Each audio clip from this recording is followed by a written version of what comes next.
Welcome back. Continuing our sweet journey about my sweet tooth, today I'll tell you about my relationship with Nan Khatais. Since I was little, the sweet taste was my favorite taste, like I've been saying. Throughout this time, I was still a skinny kid who could count all my ribs. All this changed with the advent of the Nan Khatais. At the time, it was not common for people in India to have microwave ovens in their homes, nor other ovens for baking. Bakery goods were usually bought from the khariwala or pawwala who used to come every day and walk around in the township calling out. Bread, biscuits, and slice cakes were all bought from the grocery store. The popular brand at the time was Britannia or Wibs. The richer kids from South Bombay ate pastries from Monjani's. Our new neighbor, Nancy Auntie, had the electric oven that could make a single round cake. It was a small, light, portable aluminum oven.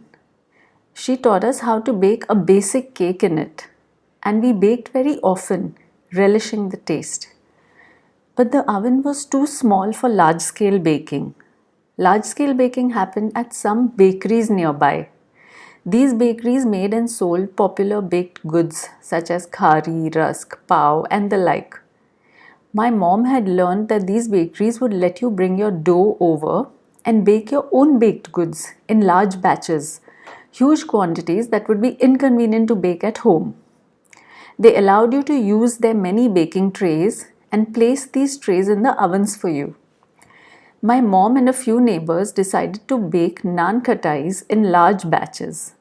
Mom probably baked 5 or 10 kgs of Nan Khatais in one go. So we would knead the Nan Khatai dough, and by noon we would get into the rickshaws and go to the bakery with our huge aluminum boxes full of the dough. Once there, the bakery guys would hand us the required number of trays, and we would open our boxes and start rolling the dough into little balls and placing it in the trays at regular intervals. We would put some distance between the two balls to allow for the Nan Khatai to expand after it was baked, much like cookies. Mom would always wipe the trays clean, showing us how dirty the bakery guys kept their trays. The grease would constantly get baked onto the trays. But I guess it didn't really matter because the high temperatures would take care of any microbes. As we rolled the balls, we were allowed to eat some of the dough towards the end, the same way children are allowed to lick the cake batter stuck to the bowl. To a kid like me, even that was a great treat. One day, I guess I went overboard with popping little balls of Nan Khatai dough into my mouth while placing them into the trays. Later at home, Mom scolded me about how I had embarrassed her in front of those bakery guys and the neighbor ladies. Again, I was surprised. I did not know that I had eaten enough of the dough for it to be embarrassing. Mom would keep these boxes of Nan Khatai on the highest shelf in the kitchen, doling out one per day for evening snacks. Since multiple 5 kg steel dabbas would be filled to the top with these treats, Mom would start serving from one box and then open the second box only when the first one was empty. At one point, when I was around 11 or 12, Mom was consistently out of the house in the evening when I would come home from school. The neighbors would have our keys in case, nobody was at home. I think she had joined a yoga class at the Krida Kendra, but I'm not sure. I'm not sure why I would find myself alone at home several evenings a week. Probably since Molly was still in primary school and her timings were different, Mom would take her along. And maybe Ruby would come home late due to her many extracurricular activities at school. But what unfolded after this changed me. Up until this point, I was still a super skinny kid who could count her ribs. Now, finding myself alone at home, I would look longingly at the Nan Khatai dabbas on the top shelf. Of course, we were not supposed to touch them. Mom had told us in no uncertain terms that we should not steal snacks, especially the high-value ones such as Nan Khatais. And I was no robber. In fact, like I mentioned earlier, I would tell on my sister if she happened to steal any food or snacks. But here I was, alone at home in the evening, the Nan Khatai box calling out to me. I wrestled with the dilemma. There was no chance of getting caught. This was a test of my mettle, my character.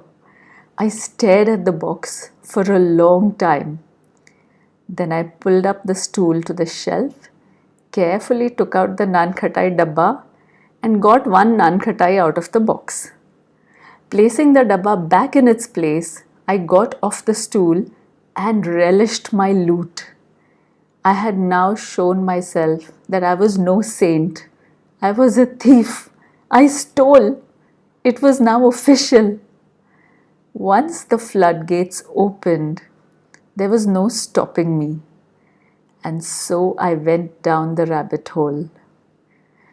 That first stolen Nan Khatai, that one decision, changed me.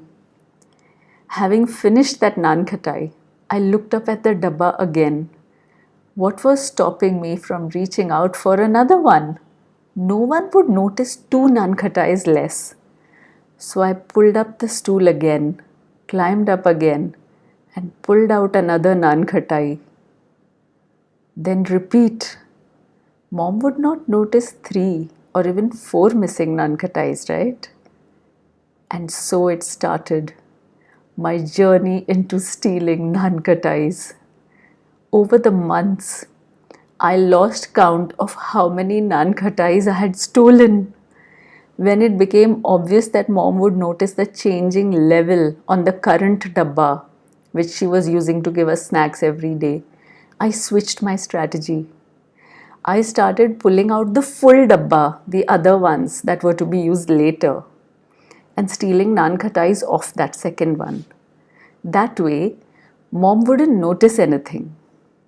I don't know how many kilos of Nan Khatais I stole over the months.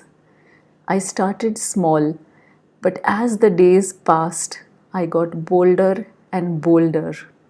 Why stop at just 4? I could steal 5, 6, 7. I could just go on.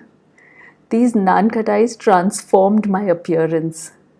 While they were completely devoid of nutrition, being made primarily and solely from refined flour, clarified butter, which is ghee, and sugar, they did fill out my form. I was now no longer a skinny kid. My ribs got a lining of flesh.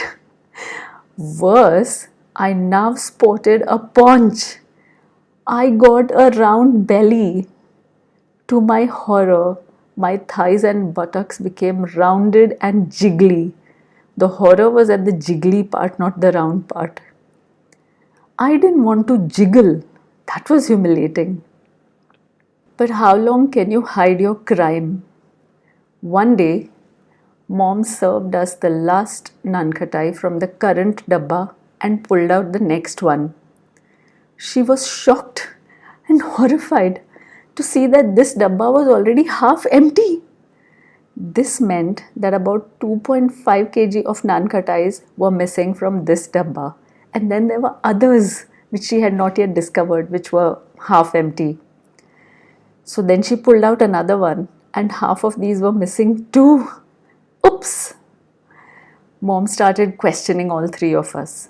Ruby said that she had not taken any Nan Khatais. Then Mom questioned me, and I said I had not taken them, lying from fear, obviously. Given my history, I got away with the lie. I was the kid that caught others stealing, not the one who stole. Then Mom questioned Molly, and she admitted to having taken some. Poor thing. Surprised, I looked at Molly. The poor girl had probably taken a couple or more of the Nan Khatais over that same time period. But I was the primary culprit. Till date, I feel bad that Molly took the rap for my crime. I don't remember what Mom said to Molly or if she was punished at all. But after that day, I never again stole a single Nan Khatai. Till date, nobody knows that I was the real culprit in the grand theft of the Nan Khatais. So mom does not know how I finally stopped being skinny. So this was the saga of my Nan Khatai stealing days. The story of how I finally put on weight and transformed from a skinny kid to a normal looking kid. But I was still anemic. That had not been addressed by the overindulgence in sweet snacks. Some Nan Khatais have some dried fruits and nuts and raisins in them, but ours were basic. There was nothing extra in them. So that was my Nan Khatai stealing story from my days of crime. That's all for today, folks. I will see you soon with another episode. Till then, stay healthy, stay happy. Bye for now.